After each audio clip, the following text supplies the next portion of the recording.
ಈ ಬೀಟಿ ಬದನೆಯು ಮನುಷ್ಯನ ಆರೋಗ್ಯಕ್ಕೆ ಆರೋಗ್ಯಕ್ಕೆ ಹಾನಿಕರ ಅದು ವಿಷಪೂರಿತವಾಗಿರುತ್ತದೆ.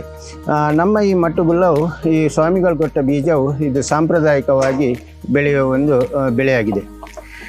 ಆದ್ದರಿಂದ ಇದಕ್ಕೆ ಬೀಟಿ ಬದನೆಯ ಸೋಂಕು ಬಾರದಂತೆ ಎಲ್ಲ ಭಾರತದಾದ್ಯಂತ ಪ್ರತಿಭಟನೆಯಾಗಿ ಅದು ಮತ್ತೆ ನಿಂತು ಹೋಯಿತು.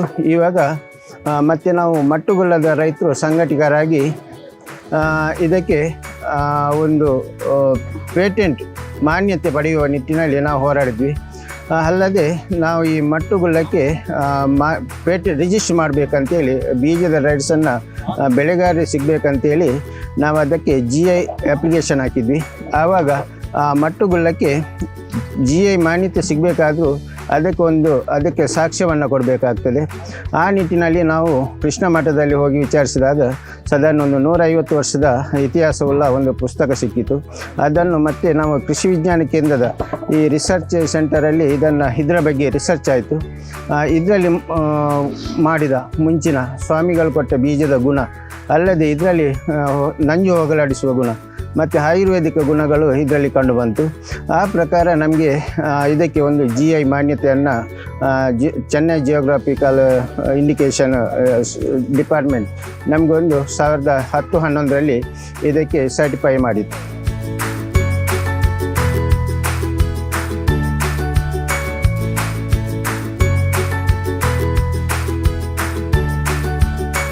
ನಾವು ಬೆಂಗಳೂರಿಂದ ಬಂದಿದ್ದೀವಿ. ನಾರ್ಮಲಿ ಬೆಂಗಳೂರಿಂದ ನಮ್ಮ ಊರು ಆದ ಕೋಟಕ್ಕೆ ಬಂದಾಗಲೆಲ್ಲ ಬದನೆಕಾಯಿಯನ್ನು ತಗೋತೀವಿ. ಆದರೆ ಬದನೆಕಾಯಿಯಲ್ಲಿ ನಮಗೆ ಅಷ್ಟೊಂದು ಚೆನ್ನಾಗಿ ಕಾಣೋಲ್ಲ, ಯಾಕಂದರೆ ಅದು ಚೆನ್ನಾಗಿ ಸರಿಯಾಗಿ ಬೇಯೋಲ್ಲ. ಆದರೆ ಮಟ್ಟಿಗುಳ್ಳ ಅನ್ನೋದು ಬಹಳ ಒಂದು ಚೆನ್ನಾಗಿ ಬೇಯುತ್ತೆ, ಆಮೇಲೆ ಒಳ್ಳೆ ಕ್ವಾಲಿಟಿ ಇದೆ. ಅದರಲ್ಲಿ ಅದಂಥ ಚೊಗರು ಅಂತ ಹೇಳಿದರೆ ಒಂದು ಕಹಿಯಾದ ಒಂದು ಅಂಶ ಮಟ್ಟಿಗುಳ್ಳ ಕಡಿಮೆ ಇರುತ್ತೆ, ಉಳಿದ ಬದನೆಕಾಯಿಗಳಲ್ಲಿ ಹೆಚ್ಚಿರುತ್ತೆ. ಆದ್ದರಿಂದ ನಾವು ಮಟ್ಟಿಗುಳ್ಳನ್ನೇ ಹೆಚ್ಚಾಗಿ ಪ್ರಿಫರ್ ಮಾಡ್ತೀವಿ.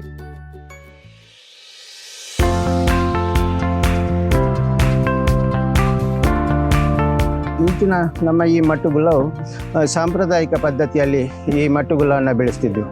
ಸಾಂಪ್ರದಾಯಿಕ ಪದ್ಧತಿಯಲ್ಲಿ ಅಂತೇಳಿದರೆ ನಮ್ಮ ಈ ಮಟ್ಟುಗುಲ್ಲವು ಈ ಸಮುದ್ರ ಬದಿಯಲ್ಲಿ ಬರುವಂಥ ಯಥೇಚ್ಛ ಮೀನು ನಮಗೆ ಇದಕ್ಕೆ ಗೊಬ್ಬರವಾಗಿ ಲಭಿಸ್ತಿತ್ತು. ಇವಾಗ ಈ ಮೀನಾದರೆ ಗೊಬ್ಬರ ಲಭಿಸುವುದು ಕಮ್ಮಿಯಾಗಿದೆ. ಅಲ್ಲದೆ ಡೆವಲಪ್ ಆದಾಗೆ ರಸ್ತೆ ಸಂಪರ್ಕ ಅಲ್ಲದೆ ಫಿಶ್ ಮಿಲ್ ಇಂಥ ಎಲ್ಲ ಆಗಿ ಮೀನು ಸಿಗುವುದಿಲ್ಲ ಗೊಬ್ಬರಕ್ಕೆ. ಆದ್ದರಿಂದಾಗಿ ನಾವು ಹಟ್ಟಿ ಗೊಬ್ಬರವನ್ನು ಬಳಸ್ತಿದ್ವಿ. ಮತ್ತು ಅಲ್ಪ ಪ್ರಮಾಣದ ರಾಸಾಯನಿಕ ಗೊಬ್ಬರವನ್ನು ಕೂಡ ಇದರಲ್ಲಿ ಅಳವಡಿಸ್ತಾರೆ.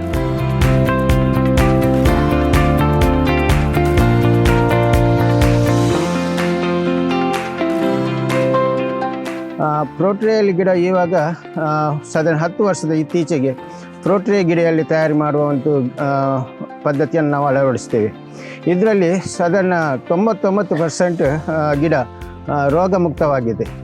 ಈ ಪ್ರೋಟ್ರೇ ಗಿಡಕ್ಕೆ ಸೀಡ್ಲಿಂಗ್ಸ್ ಮಾಡುವಾಗ ನಾವು ನಮ್ಮ 99 ಸಣ್ಣ 1 ಇಂಚು ಗಾತ್ರದ ಗುಳಿಯನ್ನು ಅದಕ್ಕೆ ನಾವು ತೆಂಗಿನ ನಾರನ್ನು ತುಂಬಿಸಿ ಅದರಲ್ಲಿ ಒಂದೊಂದು ಬೀಜವನ್ನು ಹಾಕಿ ಅದರಲ್ಲಿ ಗಿಡವನ್ನು ತಯಾರು ಮಾಡ್ತೇವೆ. ಈ ತಯಾರಿಯಾದ ಗಿಡ ಅದನ್ನು 1 ವಾರದಲ್ಲಿ ಮೊಳಕೆ ಬರ್ತದೆ. ನಂತರ 20 ದಿವಸದಲ್ಲಿ ಇದಕ್ಕೆ ನಾಟಿಗೆ ತಯಾರಾಗ್ತದೆ. ಈ ನಾಟಿಗೆ ತಯಾರಾದ ಗಿಡವನ್ನು ನಾವು ಆಧುನಿಕ ಪದ್ಧತಿಯಲ್ಲಿ ಅಂದರೆ ಇದು ಆಧುನಿಕ ಪದ್ಧತಿ ಮಲ್ಚಿಂಗ್ ಪದ್ಧತಿಯನ್ನು ಮಾಡ್ತಾರೆ. ಈ ಮಲ್ಚಿಂಗ್ ಪದ್ಧತಿಯನ್ನು ಮಾಡೋದಾದರೆ 1 ಎಕರೆಗೆ 4 ಟನ್ ಹಟ್ಟಿ ಗೊಬ್ಬರವನ್ನು ಹಾಕಿ ಅದಕ್ಕೆ ಬೇಕಾಗುವ ಅಲ್ಪ ಪ್ರಮಾಣದ ರಾಸಾಯನಿಕ ಗೊಬ್ಬರವನ್ನು ಬೆಳೆಸಿ 5 ಫೀಟ್ ಅಂದರೆ 3 ಫೀಟ್ ಎತ್ತರದ ಏರು ಮಾಡಿ ಮತ್ತು 2 ಫೀಟ್ ಅಗಲದ ಗುಂಡಿಯನ್ನು ಕಾಲುವೆಯನ್ನು ಮಾಡ್ತಾರೆ. ಈ 3 ಫೀಟ್ ಅಡಿಯ ಏರು ಮಡಿಗೆ ಮಲ್ಚಿಂಗ್ ಫಿಲ್ಮನ್ನು ಅಳವಡಿಸಿದ ಈ ಮಲ್ಚಿಂಗ್ ಫಿಲ್ಮ್ ಅಳವಡಿಸಿದ್ದನ್ನು ನಾವು ಮಣ್ಣಿನಿಂದ ಹೊದಿಕೆ ಮಾಡ್ತಾರೆ. ನಂತರ ಇದಕ್ಕೆ ಇವಾಗ ನಮಗೆ ತೋಟಗಾರಿಕೆ ಇಲಾಖೆಯಿಂದ ಅವರು ಎಲ್ಲ ರೈತರಿಗೆ ಕೊಡಮಾಡಿದ ಈಸಿ ಪ್ಲ್ಯಾಂಟ್ ಈ ಒಂದು ಯಂತ್ರದ ಸಹಾಯದಿಂದ ನಾವು ಈ ಮಲ್ಚಿಂಗ್ ಪದ್ಧತಿ ಮಾಡಿದ ಇದಕ್ಕೆ ಒಂದು ಈಸಿ ಪ್ಲ್ಯಾಂಟಿಂದ ಈ ಮಟ್ಟುಗುಲ್ಲವನ್ನು ನಾಟಿ ಮಾಡ್ತೇವೆ. ಇದು ಪ್ರಥಮವಾಗಿ ನಮ್ಮ ಈ ಏರಿಯಾಕ್ಕೆ ಪರಿಚಯಿಸಿದ್ದು ತೋಟಗಾರಿಕೆ ಇಲಾಖೆಯಿಂದ ಮಾಡಿದ ಈ ಈಸಿ ಪ್ಲ್ಯಾಂಟ್. ಮುಂಚೆ ನಾವು ಅದನ್ನು ಒಂದು ಪೈಪಲ್ಲಿ ಒಂದು 2 ಫೀಟ್ ಅಗಲಕ್ಕೆ ಮಾಡಿದ ಈ ರಂಧ್ರದಿಂದ ಗಿಡವನ್ನು ನಾಟಿ ಮಾಡ್ತಿದ್ವಿ. ನಂತರ ಇತ್ತೀಚೆಗೆ ಮತ್ತು ಮುಂದುವರಿದಾಗಿ ಇದಕ್ಕೆ ಡ್ರಿಪ್ ಅಳವಡಿಸುವಂಥ ಒಂದು 2-3 ರೈತರಿದ್ದಾರೆ. ಅಲ್ಲದೆ ಇದಕ್ಕೆ ಸಾವಯವ ಪದ್ಧತಿಯಲ್ಲಿ ಇವಾಗ ಈ ನಮ್ಮ ಮಟ್ಟುಗುಲ್ಲ ಸಂಘದ ವತಿಯಿಂದ ಆದಷ್ಟು ಜಾಸ್ತಿ ಸಾವಯವಕ್ಕೆ ಒತ್ತು ಕೊಡ್ತಿದ್ದೇವೆ. ಅಲ್ಲದೆ ನಮ್ಮ ಒಂದು 4-5 ಮಂದಿ ರೈತರು ಈವಾಗಲೇ ಸಾವಯವ ಕೃಷಿ ಮಾಡಿ ಯಶಸ್ಸನ್ನು ಕಂಡಿದ್ದಾರೆ. ಅವರಿಗೆ ಸರ್ಟಿಫೈ ಸಿಕ್ಕಿದ ಕೂಡಲೇ ನಮಗೆ ಅದನ್ನು ಮಾರುಕಟ್ಟೆಗೆ ಸಾವಯವ ಸಂತೆಗೆ ನಾವು ಬಿಡುಗಡೆ ಮಾಡ್ತೇವೆ. ಅಲ್ಲದೆ ಈ ಸಾವಯವ ಮುಖಾಂತರ ನಾವು ಮಾರುಕಟ್ಟೆಯನ್ನು ಅಭಿವೃದ್ಧಿಪಡಿಸುವ ನಿಟ್ಟಿನಲ್ಲಿ ನಮ್ಮ ಸಂಘದ ವತಿಯಿಂದ ಇನ್ನು ಮುಂದೆ ಸಾವಯವ ಗೊಬ್ಬರ ಅಲ್ಲದೆ ಸಾವಯವ ಕೀಟನಾಶಕವನ್ನು ಕೂಡ ನಮ್ಮ ಮುಖಾಂತರ ಮಾಡಿಸುವ ಒಂದು ಇರಾದೆ ಕೂಡ ಇದೆ.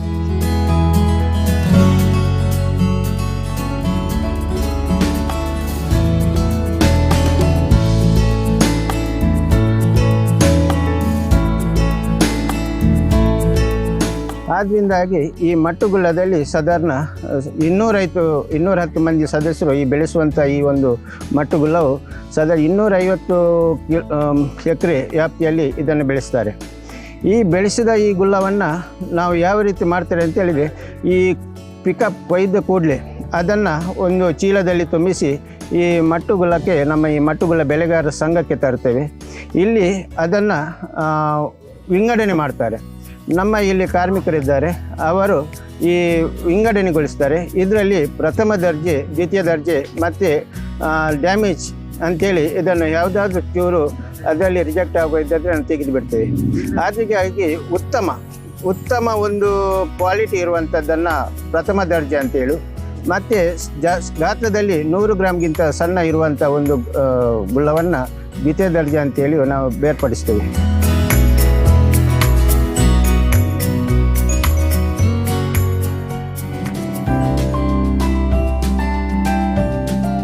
ನಾವು ಇದನ್ನು ಒಂದು 25 ವರ್ಷಕ್ಕಿಂತ ಮುಂಚೆ ನಾವು ಇದೇ ರೀತಿ ಒಂದು ಸಂಘವನ್ನು ಮಾಡಬೇಕೆಂಬ ಒಂದು ಉದ್ದೇಶದಲ್ಲಿ ನಾವು ಆ ಸಮಯದಲ್ಲಿ ಕೂಡ ಒಂದು ಸಭೆಯನ್ನು ಕರೆದು, ನಾನು ಪಂಚಾಯತಿನ ಅಧ್ಯಕ್ಷರಾಗಿರುವಾಗ ಒಂದು ಪಂಚಾಯತಿನಲ್ಲಿ ಸಭೆಯನ್ನು ಕರೆದಿದ್ದೇನೆ.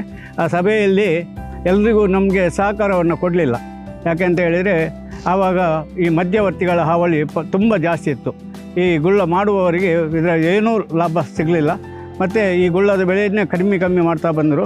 ಈಗಾಗಲೇ ನಾವು ಸಾಧಾರಣ ಒಂದು 10 ವರ್ಷಕ್ಕಿಂತ ಮುಂಚೆ ಇದಕ್ಕೆ ಪೇಟೆಂಟ್ ಸಿಕ್ಕಿದ ಮೇಲೆ ನಾವು ಈ ಗುಳ್ಳವನ್ನು ಈಗ ಮಾಡ್ತಾ ಇದ್ದೇವೆ, ಮೆಲ್ಟಿಂಗ್ ಸೀಟೆಲ್ಲ ಹಾಕಿ. ಈಗ ಈ ಮಧ್ಯವರ್ತಿಗಳ ಹಾವಳಿ ಸ್ವಲ್ಪ ಕಮ್ಮಿ ಆಗಿದೆ. ಅದರಿಂದ ಈ ಗುಳ್ಳ ಬೆಳೆಗಾರರಿಗೆ ಒಳ್ಳೆ ರೇಟ್ ಸಿಗ್ತಾ ಇದೆ. ಅದರಿಂದ ಈಗ ಜಾಸ್ತಿ ಮಾಡಲಿಕ್ಕೆ ಸ್ವಲ್ಪ ಉತ್ತೇಜನವನ್ನು ಕೂಡ ಬೆಳೆಗಾರರು ಮಾಡ್ತಾ ಇದ್ದಾರೆ.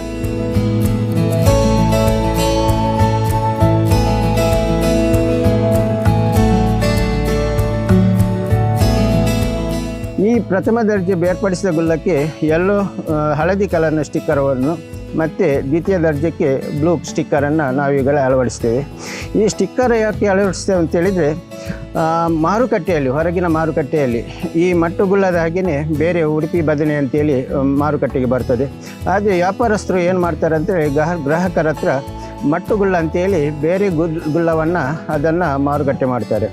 ಯಾಕಂತೇಳಿದರೆ ಈ ಮಟ್ಟುಗುಳ್ಳಕ್ಕೆ ಕ್ರಯ ಜಾಸ್ತಿ ಇರ್ತದೆ, ಒಂದು 4 ಪಟ್ಟು ಜಾಸ್ತಿ ಇರ್ತದೆ.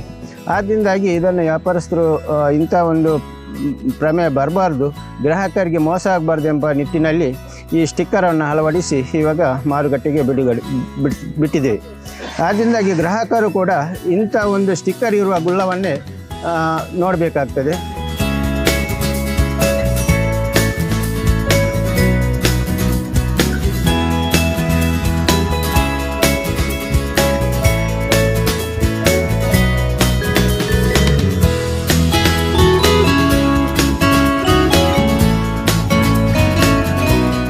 ಪ್ರತಿ ವಾರದಲ್ಲಿ ಈ ಕ್ರಯ ನಿಗದಿಯು ನಮ್ಮ 18 ಮಂದಿ ನಿರ್ದೇಶಕರನ್ನು ಒಳಗೊಂಡ ಈ 18 ಮಂದಿ ನಿರ್ದೇಶಕರಿದ್ದಾರೆ ಈ ಮಟ್ಟುಗುಳ್ಳ ಬೆಳೆಗಳು.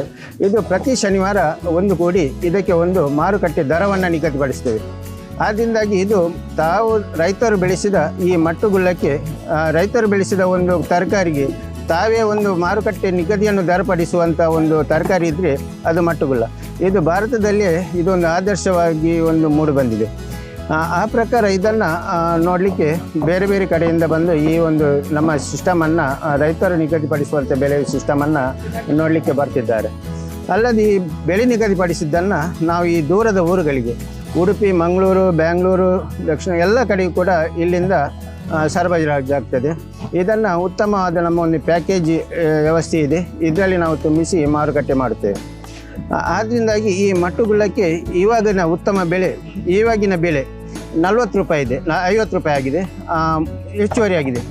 ಎಲ್ಲ ಕಡೆಯಲ್ಲಿ ಕೂಡ ಮಟ್ಟುಗುಳ್ಳಕ್ಕೆ ಬೆಲೆಯು ಉತ್ತಮ ಬೇಡಿಕೆ ಇದೆ.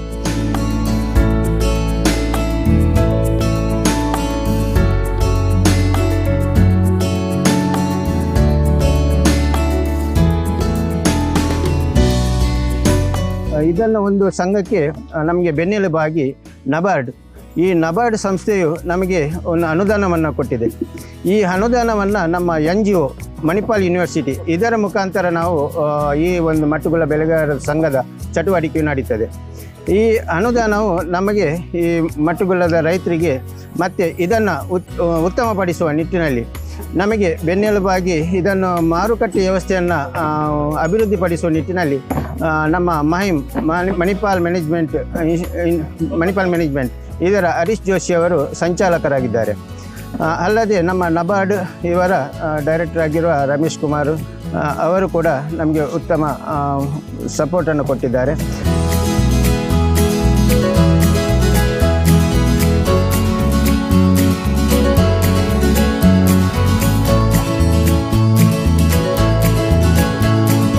ಅಲ್ಲದೆ ನಮಗೆ ಇದಕ್ಕೆ ಈ ಕೃಷಿಕರಿಗೆ ಬೇಕಾಗುವಂಥ ಮಾಹಿತಿ, ಅಲ್ಲದೆ ಇದರ ಕೀಟ ತರಬೇತಿದಾರರಿದ್ದಾರೆ. ಅಲ್ಲದೆ ನಮಗೆ ಹಾರ್ಟಿಕಲ್ಚರ್ ಡಿಪಾರ್ಟ್ಮೆಂಟ್ ಇವರು ಕೊಡುವ ಅನುದಾನವನ್ನು ನಮಗೆ ಕೊಡ್ತಿದ್ದಾರೆ. ಈ ಥರ ನಮಗೆ ಎಲ್ಲ ರೀತಿಯಲ್ಲಿ ಒಂದು ಸಹಕಾರವು ನಮ್ಮ ಇಲಾಖೆಗಳು ಕೊಡ್ತಾ ಇದೆ. ಆದ್ದರಿಂದಾಗಿ ನಮ್ಮ ಮುಂದಿನ ನಮ್ಮ ಕಾರ್ಯವಂತೇಳಿದರೆ ಈ ಮಟ್ಟುಗುಳ್ಳದ ಮಾರುಕಟ್ಟೆಯಲ್ಲಿ ಇದರಲ್ಲಿ ಬರುವಂಥ ನಮ್ಮ ಬೈ ಪ್ರಾಡಕ್ಟ್ಸ್ಗಳನ್ನು ಮಾಡುವಂಥದ್ದು. ಈ ವಿಧಾನದಲ್ಲಿ ಅಂದರೆ ನಮಗೆ ಈವಾಗಲೇ ನಮ್ಮ ವಕ್ಸ ನಮ್ಮ ಮಣಿಪಾಲದ ವೆಲ್ಕಮ್ ಗ್ರೂಪ್ ಹೋಟೆಲ್ಸ್ ಇವರು ಇದರಲ್ಲಿ ತಯಾರು ಮಾಡುವಂಥ ಉಪ್ಪಿನಕಾಯಿ, ಅಲ್ಲದೆ ಸ್ಲೈಸ್, ಚಟ್ನಿ ಪುಡಿ, ಇಂಥ ಒಂದು 4-5 ಬಗೆಯ ರೆಸಿಪಿಯನ್ನು ಇವಾಗ ಮಾಡಿರ್ತಾರೆ. ಇದನ್ನು ಇನ್ನು ಮುಂದಿನ ದಿವಸದಲ್ಲಿ ಮಾರುಕಟ್ಟೆ ಮಾಡುವಂಥದ್ದು. ಅಲ್ಲದೆ ನಮಗೆ ಸಹಕಾರವಾಗಿ ಇದಕ್ಕೆ ಟ್ಯಾಪ್ಮಿ ಸ್ಟೂಡೆಂಟ್ಸ್ ಮಣಿಪಾಲದವರು ಅವರು ಕೂಡ ಉತ್ತಮ ಸಹಕಾರವನ್ನು ಕೊಟ್ಟಿರ್ತಾರೆ.